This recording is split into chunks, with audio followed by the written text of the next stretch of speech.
They are all free.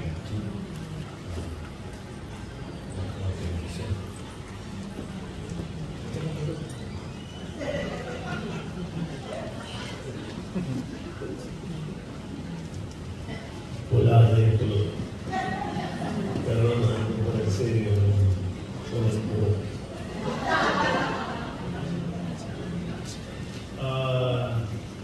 Alam mo, si Ricky, mahal na mahal ko. At magkakilala kami, wala pa kami mga asawa. At kanina, sinabi ni Pastor Bobby na yung kasalanan daw ay pinatawad na during that yung service na ginawa niya. So naalala ko tuloy yung mga kasalanan ni Ricky na ako ang nagpasok sa kanya dun sa kasalanan yun. Dahil bata pa si Ricky, wala pa siya sa pelikula, ako nagsisimula na, at kapitbahay kami sa film. At siyempre, pag meron akong chicks, wala akong sinasabi ni Ricky, pwede ba manood? So, siyempre, feeling ko naman parang macho-macho na parang, yeah, tuturuan kita. So, ang problema, habang may nangyayari dun sa loob ng room, may usapan kami, pag nakasindi na yung ilaw na pula, ibig sabihin, pwede ka nang, naglagay siya ng hagdanan dun sa bintana. Ang problema, ang ingay niya.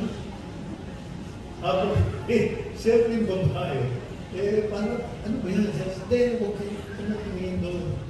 At, ang nangyari nga, mas nauna pa si Ricky kaysa sa akin. At, yun, naglalaro kami ng basketball, sa field ng tennis, at sinasama ko siya kung saan-saan. At, minsan, sinama ko siya sa Ross Boulevard. Yung sa Dewey Boulevard. Hindi, Ross na. Yung panahon ni Pico, Dewey Boulevard. Kasama kita doon. Kasama Kasama kita doon. Kaya alam mo din. Okay, anyway. Nagkatabi kami, sabi ni Ricky, binigyan ko siya ng check. Meron din akong table. Sabi ni Ricky, ano ba tuloy ko? O sabi mo, siyempre mga basic, ano ba, alam mo, alam mo ng mga parents mo yung nagtatrabaho ka dito. Tapos, na-board na si Ricky at sabi sa ako, ano ba gagawin ko? Hawakan mo yung suso. Hawakan mo. Ano ba? Nagkatagdag siya. Hanggang sa. Anyway, basta, na-introduce ko siya dun sa mundo na yun. Kaya, yung naughtiness ni Ricky, galing sa akin at sa mga kaibigan niya na katulad ni Bebo Rosso, ni Tiso Cruz. Pero ang tinuturo naman ni Tiso sa kanya na kailangan bago mabubuha ng mga kagabohan, magkasal ka muna. Ayan. Anyway, ang daming namin ko sa mga nagsama rin kami sa abroad at si Ricky mahilig sa signature. Magaling siyang mamili, magaling siyang maghanap kung saan ang mura. So one time, nandun kami sa Milan at yung yung mga Gucci, mga Ferragamo, kung ano. At dun sa display center nila, merong Pilipino. So, tinanong niya, saan yung inyong factory? So, tinuro sa kanya, pinuntahan niya, at nakabili siya ng mga Armani na mura lang. Kaya pagbalik niya doon sa hotel, lahat kami nagpo-compare. Eh siya nagpamalaki na kung nabili namin, ang pagkakabili na 50% of discount. So lahat kami hindi ko sinabi sa amin. Dahil yung mga sapatos, siya, nakakakuha siya ng malaking discount. Okay, anyway, si Ricky Brown. Kaya tawag ng Ricky Brown dahil nung tayo sa basketball kasi, gusto si Ricky Brown. Ricardo Brown. At si Ricky, ginagaya niya ng 50 points. Pero pagkita kay Ricky, pag nag-dribble siya, gusto niya ngayon si Ricardo Brown. One step back, sabay shoot, 3 points siya pasok. Pero pag di niya, nasa labas na siya na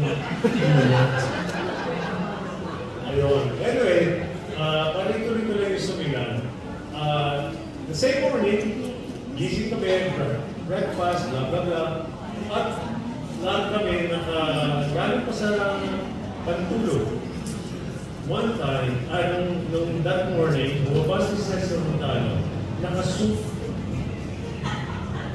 naka-leather shoes, at kung ano-ano pa. Pero ang una nakapansin, si Ricky, uy, ang Montano ko yan ah. So, lahat pala kami, hindi nakakawa ni Cesar Montano ng gamit. Ako hindi naman ninakaw. Hinirang. Yung sapatos, yun, ikaw. Ipo, ano bang nakakuha sa'yo? Wala, nandiyo si Lin eh, hindi siya nakapaglaban. Ganun po ba ito?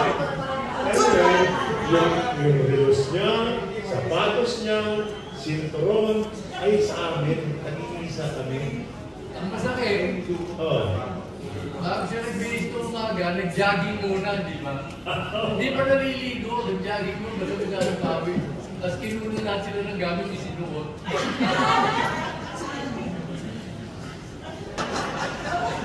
Hindi. Talagang basic, ano na yun, talagang matino or mabait compared sa atin.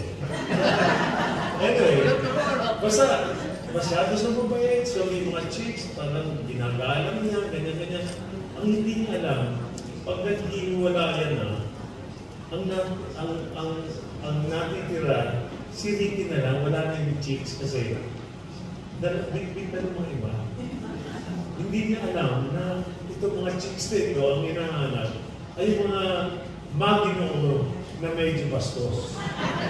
Eh si Ricky masyadong magala, mabait. Kaya, one time, somewhere in the south, roommate kami ni Bemol, ako, at si Ricky. So, kami ni Bemol, meron ng wala naman ang asawa natin. At ang huling pumasok, si Ricky, malungkot siya kasi wala siyang take home.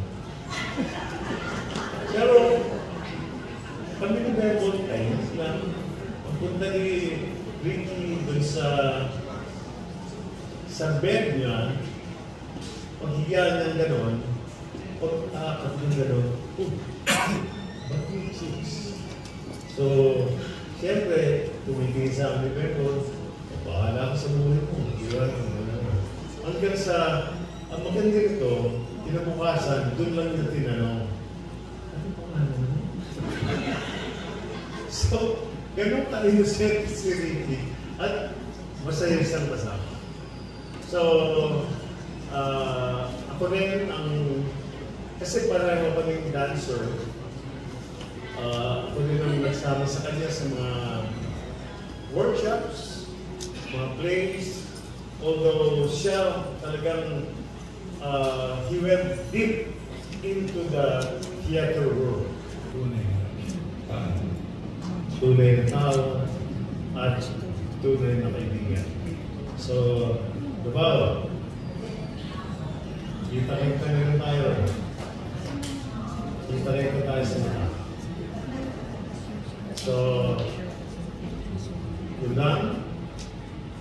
I love you, Ricky.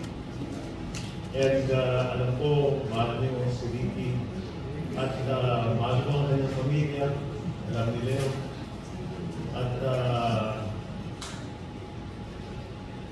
malaking kawalan si Ricky sa industriya. Number one supporter siya ng mga laman. Palagi na kaming sinasamahan sa mga events. And that's go beyond talents, di ba?